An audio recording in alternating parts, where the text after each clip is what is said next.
Então, boa tarde a todos. Muito obrigado por terem aparecido aqui no Zoom para mais um FI Circle. Hoje temos como nossos convidados Paulo Morgado e Ana Paula Reis. Aliás, Ana Paula Reis e Paulo Morgado, para ser mais cavalheiro, que são fundadores de uma plataforma digital bastante inovadora, bastante interessante, parece-me, para promover as alavancas do crescimento. Espera, só cortar aqui o som. E só um bocadinho que vocês... Bom, Ana Paula Reis é uma empreendedora nata. Ambos, aliás, são empreendedores muito direcionados para a área comercial, de vendas, área estratégica. A Ana Paula Reis foi fundadora de várias empresas, foi fundadora da Cell Data e da Cell Plus, que entretanto vendeu. Tem uma longa carreira, tem uma formação académica bastante extensa. E Paulo Morgado, enfim, além de ter sido meu colega na Universidade Católica, foi presidente da Capgemini em Portugal durante muitos anos e, digamos, o ponto alto da sua carreira foi quando foi vice-presidente do FAI, aqui há 5 anos atrás. Portanto, além de achar que a plataforma é muito interessante, tenho este bias porque sou amigo do Paulo e admiro bastante o que ele tem feito na carreira e o que ele está a fazer agora. Portanto, e é interessante ver são duas pessoas muito viradas para a área digital, e o que é que eles têm para nos oferecer e que seja interessante para partilhar com os restantes associados do FAI, o que é que esta plataforma tem de interessante para oferecer às empresas portuguesas. Ana Paula, por favor, passa a palavra para nos dares aqui alguma vista de olhos sobre o que é esta plataforma e porque é que ela é tão inovadora e tão interessante, e pelo menos está a ter bastante sucesso e bastante êxito junto das empresas ibéricas. Estamos a falar de uma plataforma para a Espanha e para Portugal. Ana Paula, por favor. Muito obrigada, Paulo. Bom, o que é a Bridgewatt? A Bridgewatt é uma empresa que atua num nicho de crescimento.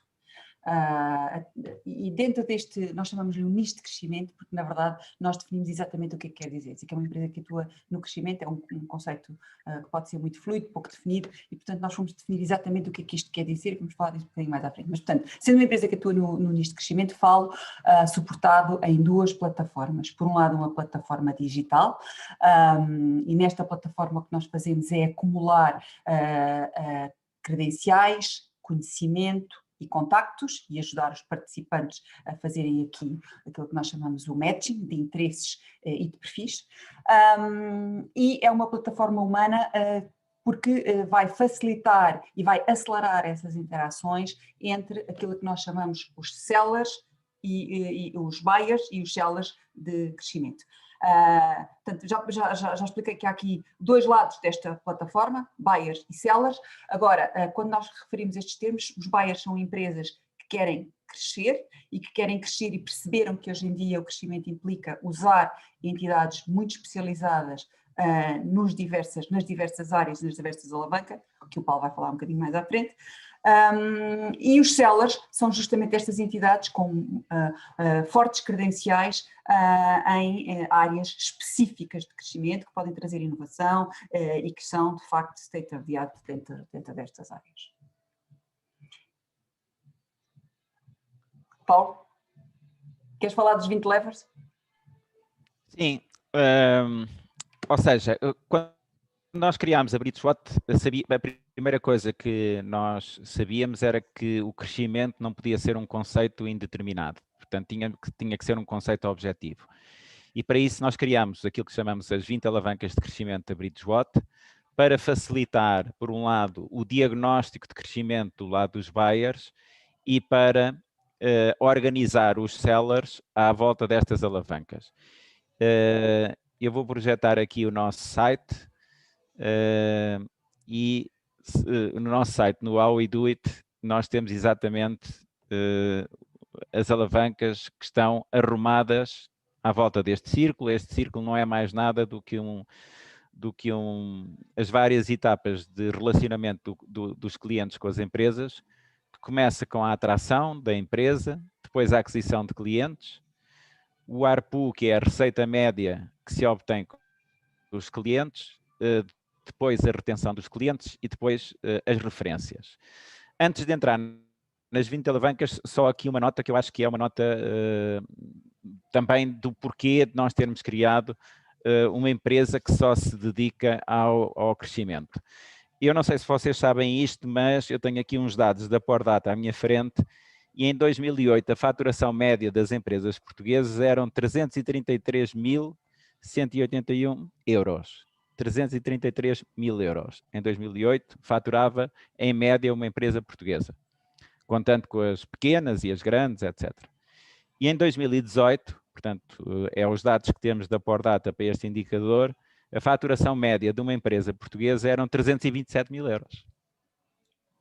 E, portanto, em 10 anos, a faturação média das empresas manteve-se estagnada. Eu não sei se vocês tinham este dado, mas este dado é muito curioso.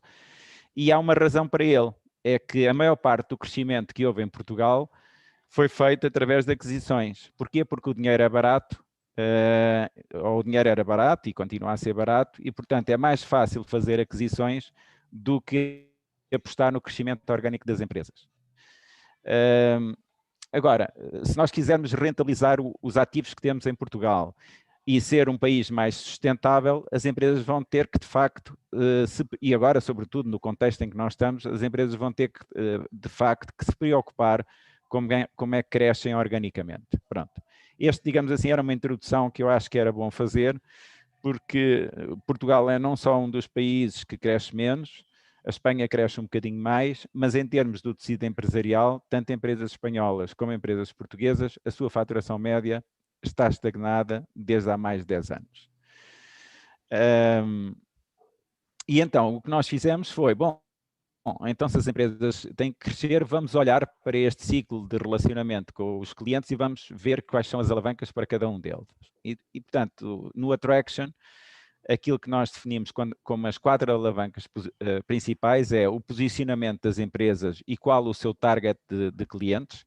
Por exemplo, vocês sabem que agora as empresas de moldes da Marinha Grande, algumas delas têm um problema porque tinham focado todo a sua clientela no setor automóvel. E o setor automóvel neste momento está a passar por um mau bocado e, portanto, é um caso que o Covid vai obrigar a que se tenha que fazer um reposicionamento de uma parte significativa das empresas e um target de novos clientes. A parte do digital marketing, que hoje começa a ser cada vez mais incontornável, sobretudo porque este confinamento também ajudou a isso. A geração de tráfego, que neste momento é sobretudo digital, mas voltará a ser também a geração de tráfego pedonal, e a parte do CRM, ou seja, do relacionamento com os clientes. Portanto, estas são as 4 alavancas que nós pensamos que tornam uma empresa mais visível e mais atrativa, digamos assim. Na parte da aquisição de clientes, as 4 alavancas que nós definimos são a multicanalidade, também algo muito em voga agora, porque designadamente empresas de bens de grande consumo tiveram que criar canais digitais. A parte da eficácia das forças de vendas. Deixem-me dizer que eu faço projetos de eficácia de forças de vendas há muitos anos e é dos setores onde eu tenho visto mais amadorismo. Por exemplo, eu não percebo porque é que há empresas do Norte, seja do Porto ou de Guimarães, que que querem atacar os mercados espanhóis, por exemplo, em vez de ter uma força de vendas espanhola, tem uma força de vendas que está no Porto ou noutra cidade e que de vez em quando vai à Espanha vender. Por exemplo, é uma coisa que não se percebe, para além de não se perceber a não utilização de uma série de ferramentas que ajudam a controlar a produtividade dos vendedores. Outra alavanca muito importante é a entrada em novos mercados. Quem já trabalhou com a AICEP sabe que a AICEP é sobretudo boa a captar investimento externo, mas menos boa a ajudar as empresas a internacionalizar-se. Eu ainda me lembro dos tempos que trabalhava na Roland Berger há muitos anos e que contactava com a AICEP e eles pediam-nos os estudos que a Roland Berger fazia para esses mercados, porque eles não tinham. E hoje a coisa não está muito diferente. Portanto, a AICEP, em termos de ajuda à entrada dos mercados, é fraca, até porque agora, com todas estas regulamentações da confidencialidade de dados, um dos obstáculos que eles põem é que não podem dar nomes de clientes potenciais. E, portanto, alguém que quer entrar no mercado e não tem sequer nomes de clientes potenciais ou contactos, é uma coisa difícil e, portanto, nós achamos que esta é uma das alavancas a tratar. E depois a outra tem a ver com fusões e aquisições e, sobretudo, toda a parte que tem a ver com partnerships com empresas. E, portanto, por estas 4 alavancas, nós achamos que as empresas podem, de facto, captar mais aceleradamente clientes. Na parte da receita média por clientes, nós definimos os temas da cocriação, ou seja, os temas da inovação permanente de produtos e serviços, e há muitas empresas que durante esta pandemia souberam adaptar-se bem nesta situação.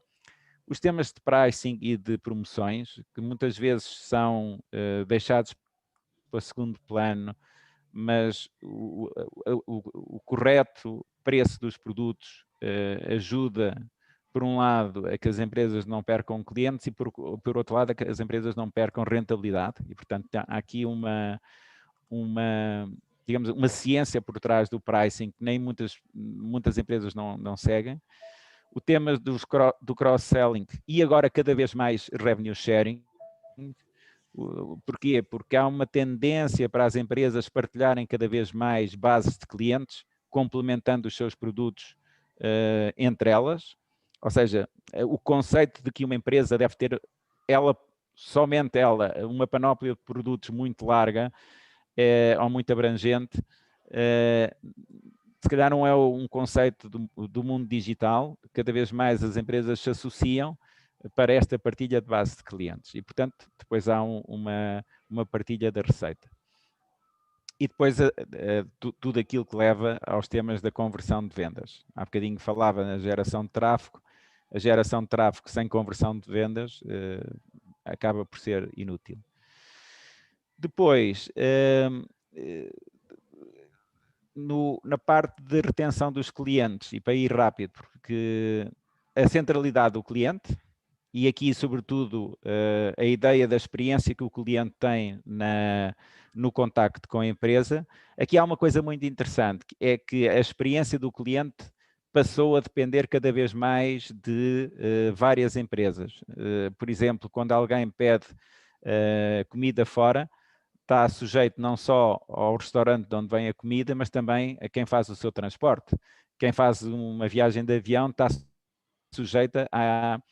sujeito à interação de um conjunto, desde a própria empresa de aviação, o aeroporto, os operadores que estão à volta do avião, tudo isso. Portanto, esta experiência do cliente, por depender de várias entidades, é cada vez mais importante que as empresas as consigam controlar em vários pontos de contacto com o cliente. Os temas de fidelização dos clientes, cada vez mais importantes. Os temas da redução de churn, ou seja, que os clientes se vão embora porque a empresa falhou de alguma forma com eles e os chateou. Claro que há setores onde é mais fácil os clientes saírem uns do que outros, ou seja, por exemplo, em tudo o que seja telecomunicações é relativamente fácil os clientes saírem. Já da banca não é um setor onde seja ainda fácil os clientes saírem tão rapidamente.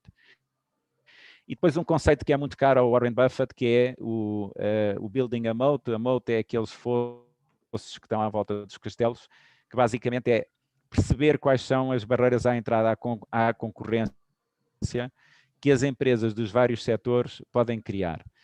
Aqui a este propósito eu recomendo-vos que vocês vejam o que é que a Morningstar Research publica, e há um livro deles que é muito interessante, que se chama Why Moats Matter, que vale mesmo a pena ler, porque tem uma ilustração de quais são essas barreiras que se podem criar para todos os setores. Isto não significa reduções à concorrência, significa que há uma forma de proteção legal das empresas à entrada de novos concorrentes. E, finalmente, a parte das referências. Naturalmente, uma das alavancas que nós temos na Bridgewatch é o desenvolvimento de competências, porque ninguém pode referenciar uma empresa que não seja competente. O facto de pertencer a uma plataforma dá credibilidade a um conjunto de empresas, sobretudo as mais pequenas, que ainda têm pouca visibilidade no mercado. todos os temas que têm a ver com reputação, designadamente aqueles que são tratados pelas empresas de Public Relations e, naturalmente, os temas do desenvolvimento das marcas. Portanto, estas são as alavancas e aquilo que a Bridgewater faz quando aborda um cliente do lado buyer é perceber para esse buyer, portanto, a empresa que precisa de crescer, quais dessas alavancas são as mais importantes, não só no seu setor, mas para a sua empresa, e como é que essa empresa acha que se posiciona face à concorrência em volta destas alavancas. E depois, como a Ana dizia, os sellers, que são as empresas de serviços profissionais que impactam o crescimento, organizam-se também à volta destas 20 alavancas, sendo que um é especialista numa, outro é especialista numa ou duas, outro eventualmente em 3, e portanto há uma especialização à volta daquilo que nós achamos que são perspectivas de crescimento para as empresas.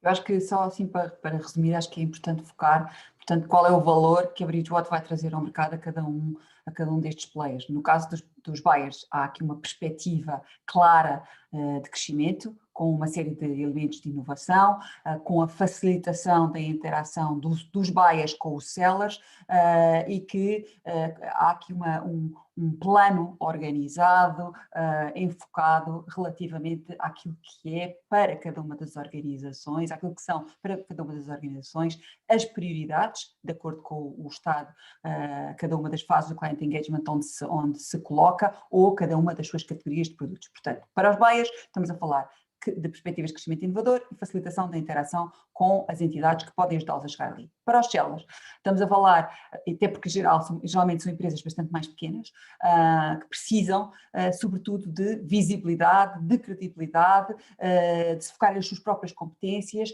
e de conseguirem ter este diálogo de qualidade, serem vistos e que possam ter os seus negócios promovidos frente a estes buyers. Depois temos aqui este tal ecossistema humano, onde nós fazemos, no fundo, um crowdsourcing de pessoas e este crowdsourcing é feito numa perspectiva totalmente meritocrática e centrada nas competências, na credibilidade que têm na volta da estratégia e sempre enfocada nestes 20 levers of growth. As Bridgewater, chamamos muitas vezes 20 logs. Eu tenho uma questão, já agora, para ficar mais... Aliás, tem duas. Primeiro, vocês de alguma forma ajudam as empresas a selecionar digamos, os sellers dos produtos, ou seja, vocês ajudam, ou seja, de alguma forma promover o negócio entre o buyer e o seller, no sentido mesmo contratual?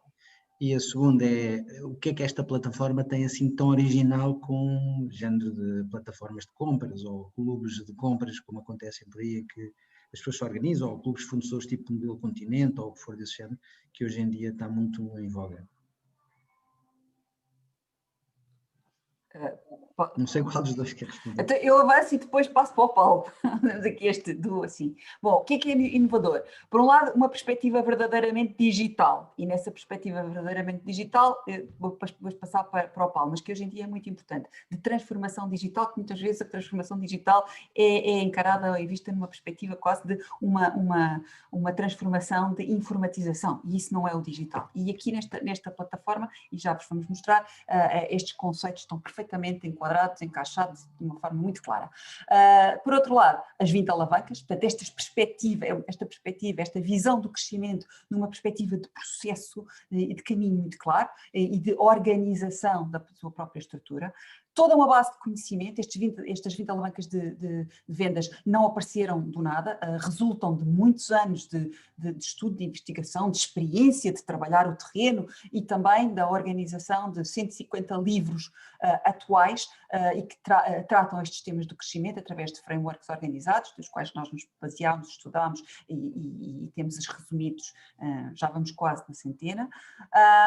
E por outro lado, este ecossistema humano que faz esta facilitação do do processo de aproximação dos buyers e dos sellers. Nós não estamos totalmente entregues, eu diria, uma plataforma digital, porque esta componente humana de pessoas que conhecem, percebem, têm esta capacidade de diálogo e até, eu diria, de intimidade com os boards das empresas para posicionar o seu crescimento dentro desta visão estratégica de importância fundamental é muito importante. E em relação à componente digital, Paulo, eu acho que tu podes explicar isso muito bem. Nós ouvimos falar uma série de pessoas de digitalização e de transformação digital, etc. Muitas delas julgam que isso é informatizar, por exemplo, processos, que é uma coisa que já se faz, sei lá, há dezenas e dezenas de anos. Nós achamos que a digitalização é ter uma empresa que tem padrões digitais. E o que é que são padrões digitais? Nós fizemos aqui um slide em que explicamos o que é que são os padrões digitais que estão associados à Bridgewatt, ok?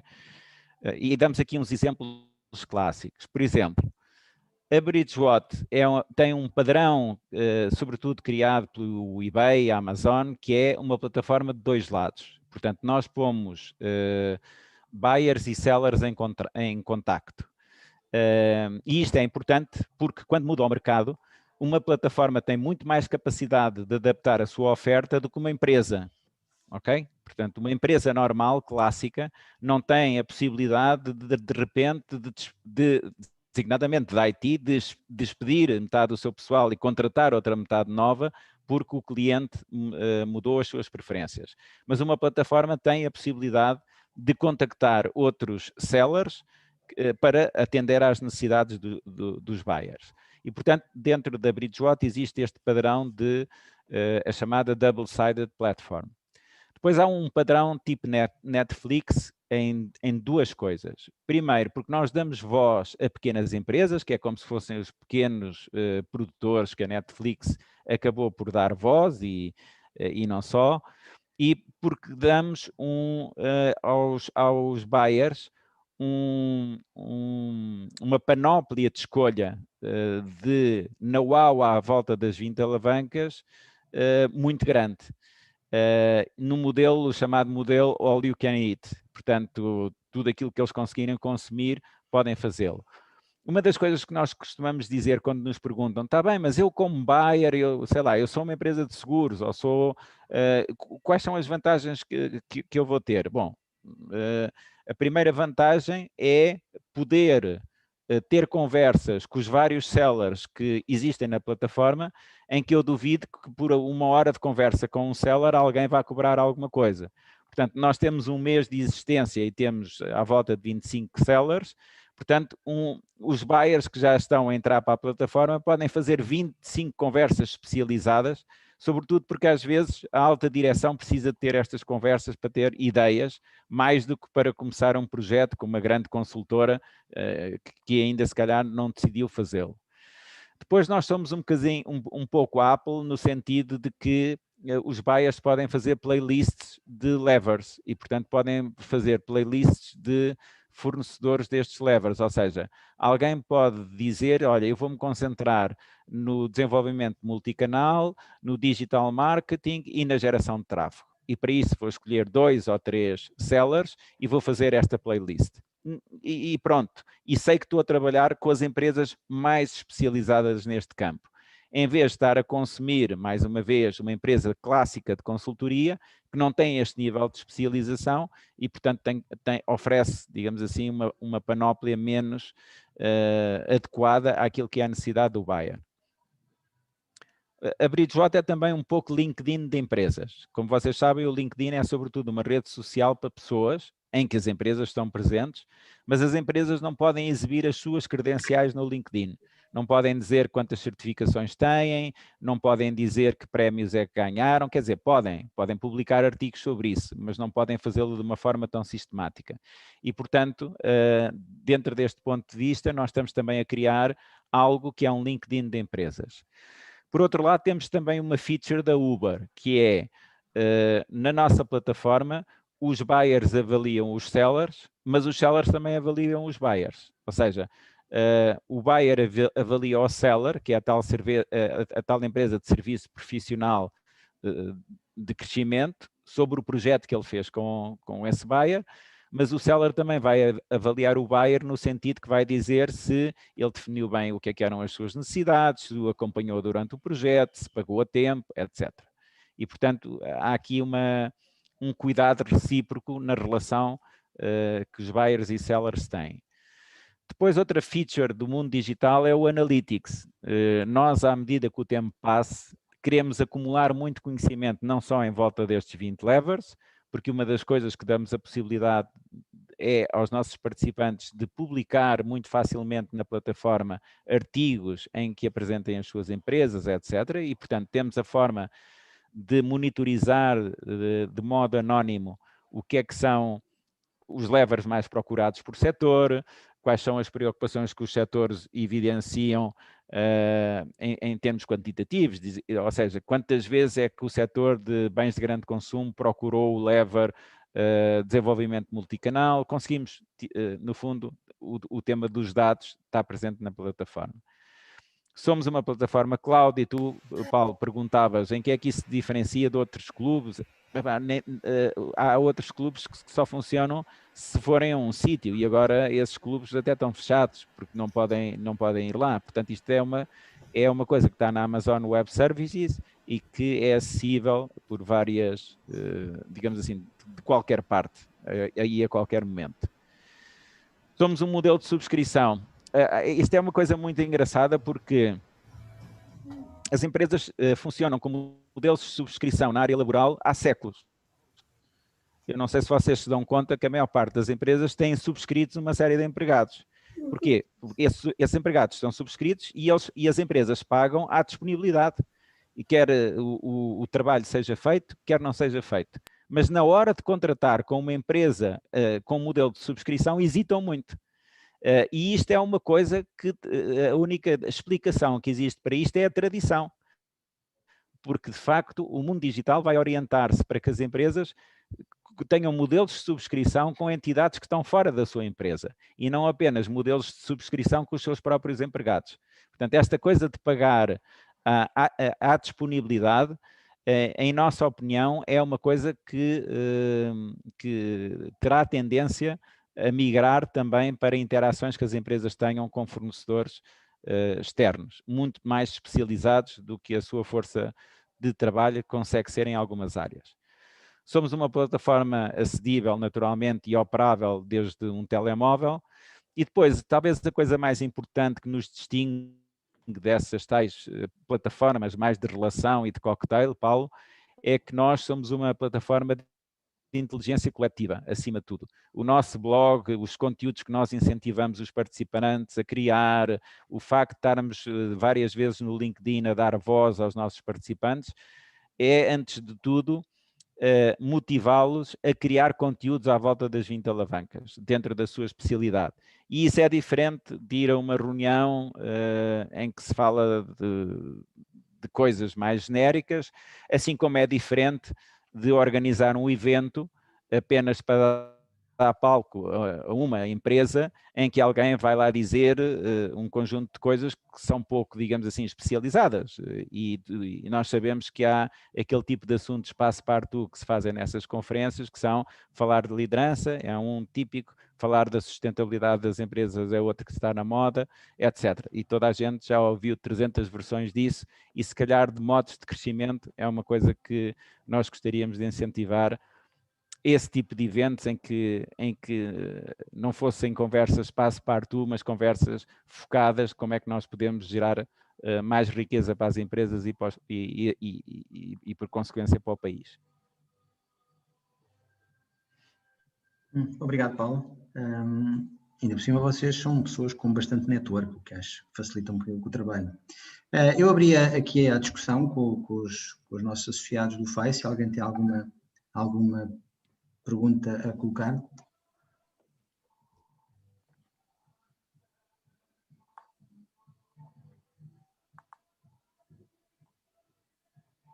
Eu posso fazer uma pergunta?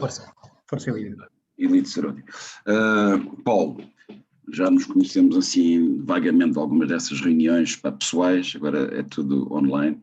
Realmente, eu acho que esse modelo é fantástico, porque realmente vocês estão a olhar para as pessoas mais do que para as empresas. As empresas, na verdade, têm o seu ecossistema, os seus clientes, os seus empregados, etc., estão muito limitadas, e é uma das preocupações que eu tenho, enfim, eu estou mais nas áreas das engenharias, em que nós somos um círculo fechado entre os engenheiros, entre a ordem dos engenheiros, para as empresas, associações relacionadas com a engenharia, e na verdade qualquer cliente que nós temos tem muito mais abrangência do que propriamente uma pessoa que quer fazer uma fábrica, vai precisar de uma série de coisas, não é só materiais, mas precisa de ter negócio. Se não tiver negócio, não vai fazer a fábrica. E mesmo depois de fazer a fábrica, pode chegar à conclusão que o modelo de venda desse material acaba por ser mudado, por exemplo, se na China se começar a fabricar isso muito mais barato colocado no mesmo mercado.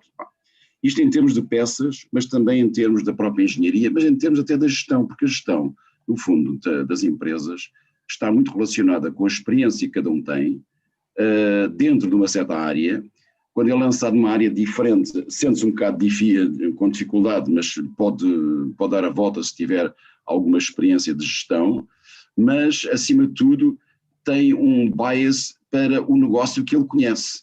Lançar-se num novo negócio, enfim, hoje em dia, para as grandes empresas públicas, ou seja, nas bolsas, têm pessoas de todo o género, de todos os backgrounds, etc.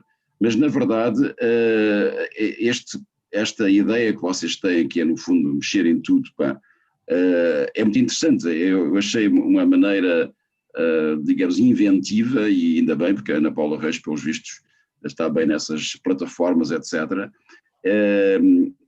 Mas é interessante, eu gostei da explicação, mas parece-me que ainda é um bocado teórica. Mas é o caminho, não tenho a menor dúvida. Portanto, é mais um comentário do que propriamente uma pergunta. Claro. Elídio, só uma coisa em relação portanto, eu acho que sim, eu acho que há empresas que precisam de ajuda externa para se reinventarem, porque com os seus recursos internos é mais difícil. Há uma parte muito significativa das empresas portuguesas que nós conhecemos, que sabemos que têm posicionamentos nas cadeias de valor que não são aqueles onde vão buscar mais. Isto é uma coisa que já acontece há muitos anos.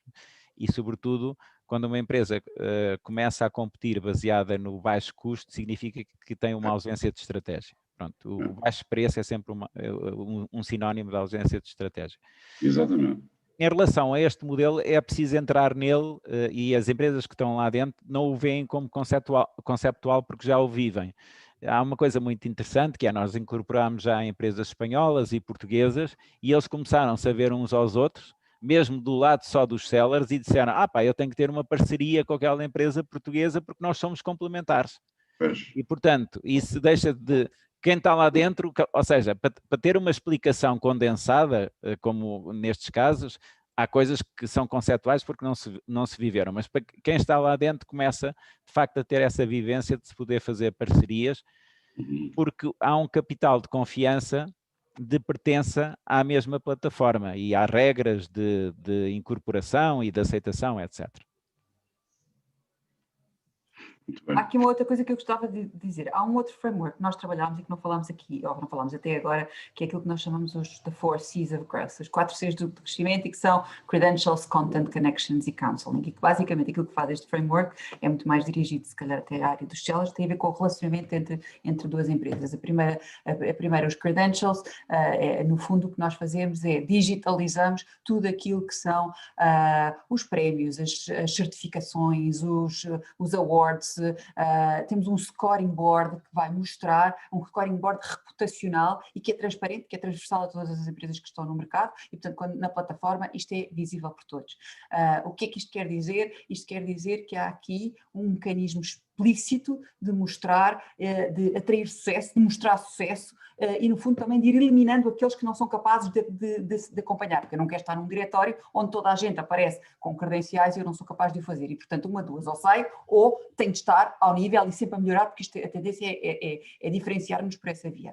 Esta é a primeira área. Depois tem a questão do conteúdo, que é, se eu já disse ao mercado quem sou, o mercado já está preparado para me ouvir. E, portanto, nós ajudamos as empresas a criarem case studies, podcasts, videocasts e, portanto, a mostrarem ao mercado a sua capacidade efetiva, real, com casos de trabalharem e sobretudo à volta da questão dos 20 levers of growth. E portanto de passarmos, eu estou a falar isto porque isto é a forma como nós encontramos de passar de tal modelo conceptual, que é verdade, e que nos enfocámos muito nisto, mas depois como é que isto se materializa. E a plataforma é a forma onde isto acontece. E portanto as empresas podem de facto mostrar com nomes dos seus clientes, os que se autorizam obviamente, mas se não autorizarem, mostrando com os vídeos e há aqui uma vivência muito próxima de quem quer comprar com quem quer viver e com quem quer vender. Portanto, depois tendo os credenciais e os conteúdos, o que é que nós podemos fazer no terceiro nível, que também vai para os níveis de subscrição, dá-se o tal matching. Se as empresas, os buyers já conhecem de um ponto de vista, enfim, menos próximo, estas entidades que podem trazer-lhes estes serviços, eles podem relacionar-se e já perceberam com quem é que estão a falar, qual é o grau de credibilidade, qual é o seu grau de sabedoria, portanto podem fazer estas connections. E depois temos um último nível de subscrição e que acrescentamos o counseling. E o counseling não é nada mais do que um advisory board muito qualificado, constituído por pessoas que foram CEOs de grandes empresas em Portugal, em Espanha, na Europa, porque o nosso network é um network que vai muito para além até mesmo da Ibéria e que estão dispostos a fazer este acompanhamento em regime de advisory board, one-to-one, do advisor para o CEO ou do advisor para aquele board daquela empresa, para manter, continuar, desafiar e ajudar a explorar não só as questões do dia-a-dia, mas também explorar este network mútuo que é a nossa forma de manter. E portanto isto para dizer que a plataforma mostra como é que nós passamos deste modelo mais conceptual para a realidade.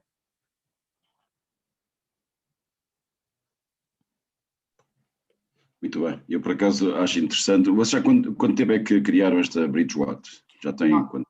Nós lançámos no dia 21 de janeiro no IE, em Madrid, fizemos a apresentação pública e começámos a colocar os participantes. Neste momento temos cerca de 20 primeiros, já temos alguns em lista de espera. Começámos a lançar cerca de uma semana depois. Muito bem. Que tem um mês de vida? Há 10 dias. Newborn baby, ok. Isso é interessante. Epá, olha, desejo o máximo, pode ser que um dia venhamos a falar. Ok. Obrigado, Lídio. Mais alguma questão? Queiram pôr? Sim, eu tenho uma questão. Em primeiro lugar, parabéns, desculpa, se permitam, Paulo. Em primeiro lugar, parabéns, porque de facto, quando nós jogamos está tudo criado, aparece sempre algo novo, não é? E este é claro neste vosso trabalho. A minha vida tem sido sempre ligada à indústria farmacêutica, os últimos anos tenho estado ligado a uma rede de farmácias e, portanto, queria-vos perguntar se já têm tido algum approach na área da saúde e, em concreto, na área da farmacêutica e farmácias, porque no nosso caso, eu sou administrador de uma rede de farmácias e estava até a enviar uma das fotografias com os 10 items que mandei para os meus colegas, e de facto é interessante perceber como é que uma rede de farmácias, que neste momento é uma das maiores, tem mais de 250 farmácias em Portugal, como é que concorrem entre si, que experiência que já têm, ou se já houve algum approach nesta área? Não, José, ainda não. Na parte de farmácias ainda não. Mas toca aí um ponto que eu acho que é muito importante, que é, há um conjunto de empresas que, no fundo, para nós atua como espécies de canais de distribuição. Por exemplo, os bancos são canais de distribuição potenciais. Porquê? Porque podem estar na plataforma e querer que os seus clientes possam entrar para a plataforma, naturalmente respeitando toda a confidencialidade que existe de dados e proteção de dados, etc. Os outros são as seguradoras, que também devem querer que os seus agentes estejam o mais orientados para o crescimento possível, não é? E, portanto, a plataforma, ao integrar muitas dessas farmácias que estão na rede, acaba por conseguir trazer standards que são muito interessantes e, sobretudo, este preocupação constante e este foco constante com o crescimento, que é uma coisa que não é normal, ou seja, não é normal que a preocupação das organizações seja constantemente o crescimento orgânico. Eu tenho uma visão do tecido empresarial português e espanhol em que eu sempre, eventualmente agora está a mudar, mas os CEOs nestes países sempre tiveram muito ligados à propriedade, muito próximos da propriedade, muito mais preocupados com temas muitas vezes regulatórios, temas de comprar empresas, do que propriamente com uma preocupação de crescimento orgânico, como há bocadinho estava a dizer. E, portanto, essas farmácias que entram para a plataforma sabem que aqui dentro não se fala noutra coisa a não ser crescer. Está bem, está bem. Ok, obrigado. Parabéns. Obrigado. Carlos? Ora, eu sou o Carlos Carvalho, boa tarde a todos. Em primeiro lugar, acho a plataforma muito interessante. Eu sou sócio de uma boutique de M&A e tenho duas questões muito concretas. A primeira delas é, eu entendi que o foco da plataforma é no digital e a pergunta que eu coloco é se a prestação do serviço, do advisory, o que for, se existe só no modelo digital ou se também é feita no modelo tradicional, portanto, reuniões presenciais, sessões presenciais, etc. Segunda questão, como é que o seller faz a formulação do preço do advisory ou do serviço que vai prestar ao buyer? Se é uma coisa transparente, se segue regras da plataforma ou se é uma negociação entre os dois com vista ao atingimento do objetivo de crescimento ou de uma das alavancas do buyer. Obrigado. Uhum. Queres responder tu, Ana? Quero perfeitamente responder. Bom, o modelo que nós temos pensado de advisor é um modelo por via digital. O advisory corresponde ao último nível de subscrição, nível Platinum, e aí o compromisso do buyer é dar 4 horas de advisory por mês, em média. Compromisso do advisor. O compromisso do advisor dá 4 horas de advisory por mês, em média, e vemos isto numa perspectiva anual, numa perspectiva de continuidade. Mais uma vez por esta razão.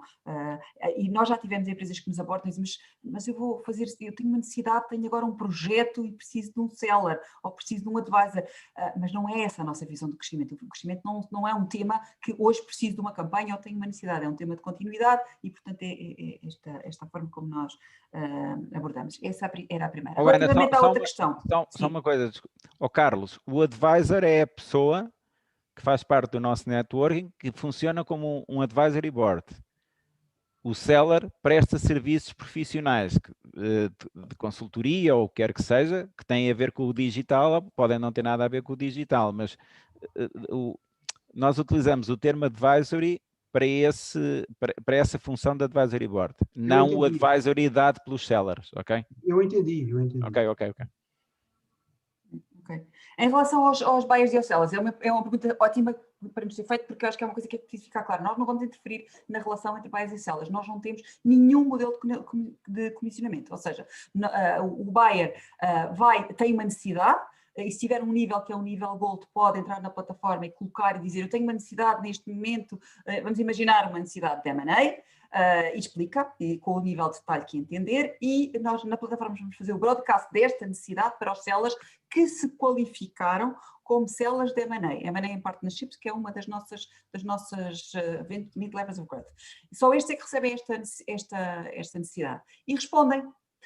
O buyer é anónimo, o que tem a garantia que é um participante, portanto, estará visível, será um dos que estão na plataforma, o seller responde, e é o buyer que entende quais dos sellers que responderam vai contactar. E isso é feito fora da plataforma e, portanto, todo o processo negocial de encontro de vontades é feito fora, não passa por nós, não queremos ter esse on sequer, porque isso implica, de alguma maneira, quando começamos a entrar em esquemas de comissionamento, deixamos de ter um processo que é totalmente meritocrático e baseado nas competências, que é aquilo que nós advogamos, de quem são os melhores sellers, de qualificação, dos scoring boards, da reputação, e, portanto, nós não queremos esse tipo de distorções. O que nós pedimos, sim, é, tanto a um lado como ao outro, quando a sua relação termina, ou no momento em que entendam adequado, venham à plataforma e que coloquem os tais testimonials, reviews, e, portanto, nós percebemos qual é a qualidade da prestação de serviços e a qualidade desta relação e da forma como ela acontece. Muito bem, entendido. Sim, senhora. Acho muito interessante. Obrigada. Obrigado, Carlos. Mais alguma questão?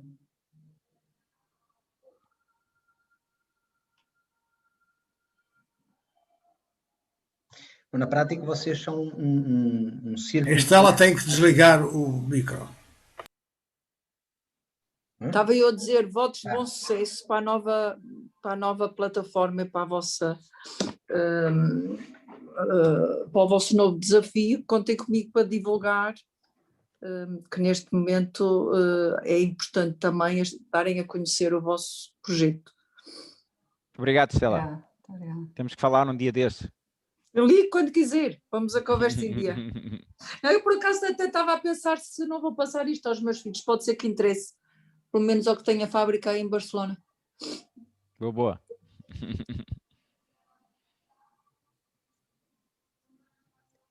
Mais alguma questão? Ias dizer qualquer coisa, Paulo? E na prática vocês são um círculo de confiança, vocês fizeram montar uma plataforma digital de confiança, ou seja, as pessoas que estão na plataforma têm um selo de qualidade dado por vocês, não é? E pelos clientes em termos de notação, aquilo que davas o exemplo da Uber, não é? Quer dizer, na prática, avaliam-se todos uns aos outros e vocês depois a nível mesmo de credibilidade, de ratings, etc., vocês que usam algumas dessas para ver a capacidade, por exemplo, de pagamento e como é que é se, por exemplo, uma pessoa que está dentro dessa plataforma se, por exemplo, entrares para se portar mal, ou seja, tiveram, digamos, um erro qualquer, uma falha, vocês têm a possibilidade de digamos, tirá-la fora da plataforma, ou seja, porque na prática vocês têm uma reputação de que só lá deixam estar as empresas boas, mas é isso? Como é que depois funciona?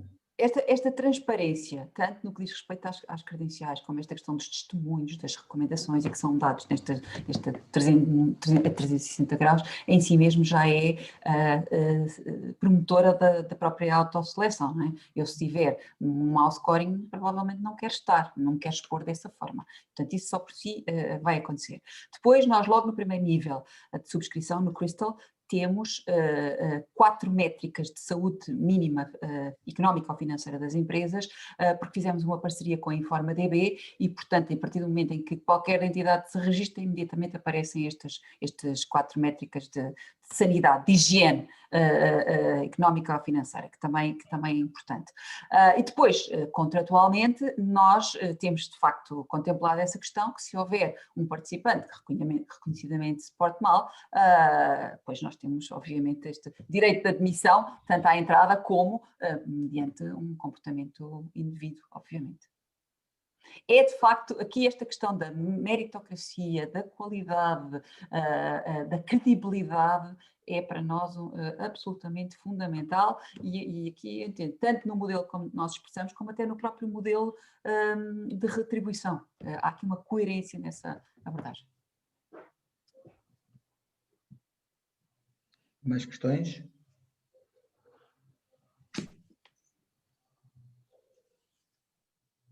Então eu tenho uma também, já agora, sem querer monopolizar. Por exemplo, vocês falam nas 20 alavancas do crescimento, mas, por exemplo, uma empresa entra na plataforma, é possível, não sei qual é o nível, ela ter um diagnóstico de, por exemplo, onde é que ela tem, digamos, as suas alavancas mais fortes e mais fracas e o que é que ela precisa de ter em termos de crescimento?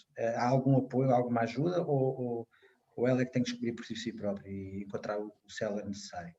Não, há uma ajuda que nós neste momento, como estamos a fazer, fazemos primeiro um survey a 4 ou 5 pessoas dessa empresa que tenham uma ligação com a parte de crescimento e de vendas e depois recebemos o survey. A primeira coisa e esse survey tenta responder a 3 perguntas, que é: para a sua empresa, quais são as alavancas, para o seu setor, quais são as alavancas mais importantes, para a sua empresa, quais são as alavancas mais importantes e como é que se compara com a vossa concorrência em cada uma das alavancas. Estas são as 3 grandes perguntas que nós fazemos.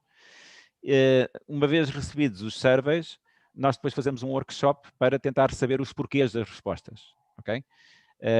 É muito interessante que quando recebemos os surveys, às vezes há respostas dispares, ou seja, entre as 4 ou 5 pessoas que respondem da mesma empresa, umas dizem que são a alavanca ABC e outras dizem que é a D e F, que são as mais importantes. Umas dizem que estão muito bem classificadas numa e há outras que dizem que estão muito mal classificadas na mesma. Portanto, há ali logo um tema de alinhamento, de visão sobre como é que se pode crescer e onde é que estão os problemas do crescimento, que é muito interessante só nesse workshop inicial que fazemos.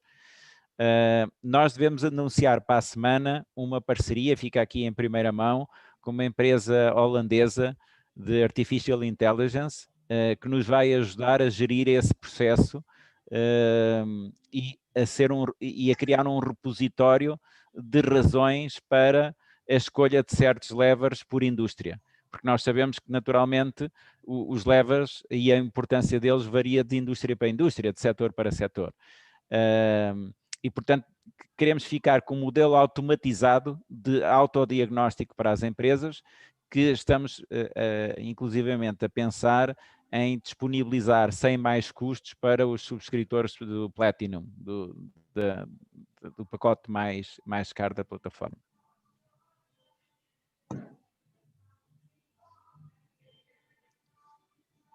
Mais alguma questão?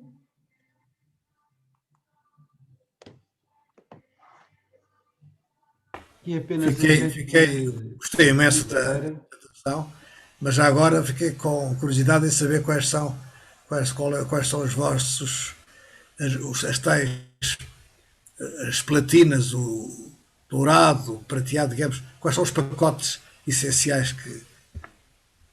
Se for ao nosso site, eu posso lhe mostrar aqui no instante, porque eu acho que ainda tenho o nosso... Ok, eu vou. Não, mas eu vale a posso pena mostrar porque ele há de estar por aqui. Se for ao nosso site e for aqui ao Get Started, estão aqui os pacotes, ok? Portanto, o Crystal inclui sobretudo um registro, as tais reviews. Bom, isto aqui, o Surprise Box é um plus que nós queremos ter, por exemplo, sei lá, se um hotel no Alentejo quiser oferecer 3 noites, 3 fins de semana, nós, tal como se fôssemos a ordem dos economistas ou o ACP, podemos, digamos assim, isso é nos Peace of Mind Service, podemos ter condições mais favoráveis na plataforma e aqui podemos ter ofertas que distribuímos na plataforma.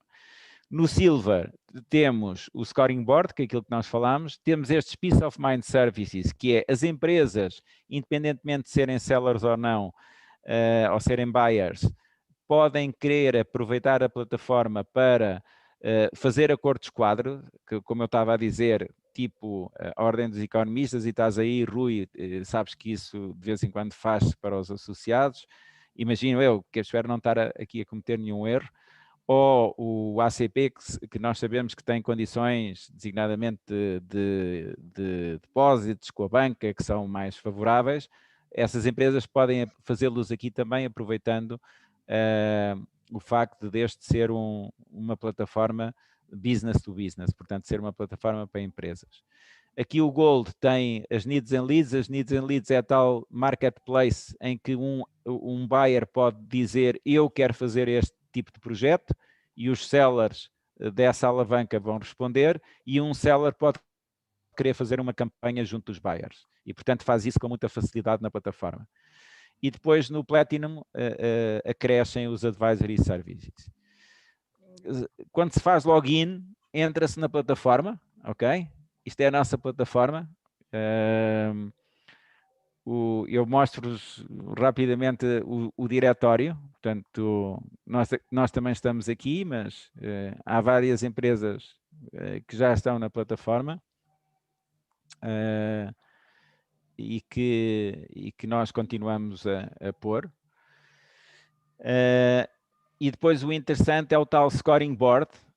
Quando se carrega no Scoring Board, que é os que têm Silver ou mais, aparecem as tais informações que são específicas, em que aparecem informações das empresas, aparece a parte da InformaDB que estará integrada daqui a 3 semanas, as alavancas em que as empresas são especialistas, e depois aqui em baixo as reviews, certifications, awards, testimonials, recommendations e publications.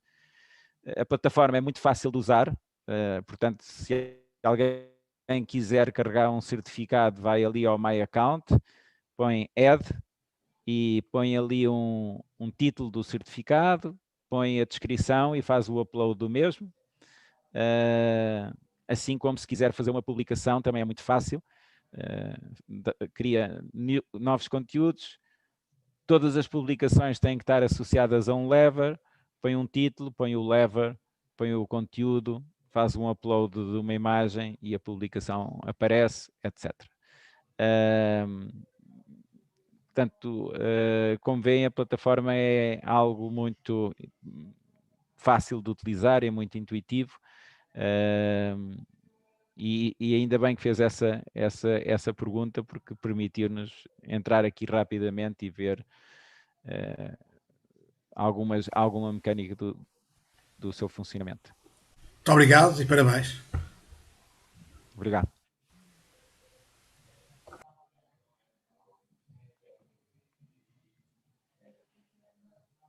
Ora, mais alguma questão para terminar? Estamos dentro da nossa hora, dos 60 minutos. Bom, então, se mais ninguém tem questões a colocar, resta-me agradecer principalmente aos oradores e desejar muito sucesso para a vossa plataforma, que de facto é bastante interessante, a ideia que tiveram, e agradecer a todos os restantes associados do FAI pela vossa presença e disponibilidade em estar aqui connosco hoje. Para a próxima semana temos mais um FAI Circle, que destina basicamente a dar informação aos associados sobre os instrumentos que existem para uma melhor gestão das empresas, desta vez sobre Macau, a praça financeira, a porta de negócios para a Ásia, para a China, e o que é que está a acontecer de novo por aquelas bandas, que é de facto o foco de crescimento a nível mundial e é uma zona em terem atenção.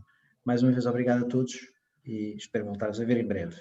Obrigado, Paulo. Obrigado. Obrigado. Obrigada. Obrigado. Parabéns. Boa noite. Obrigada. Parabéns. Muito obrigada.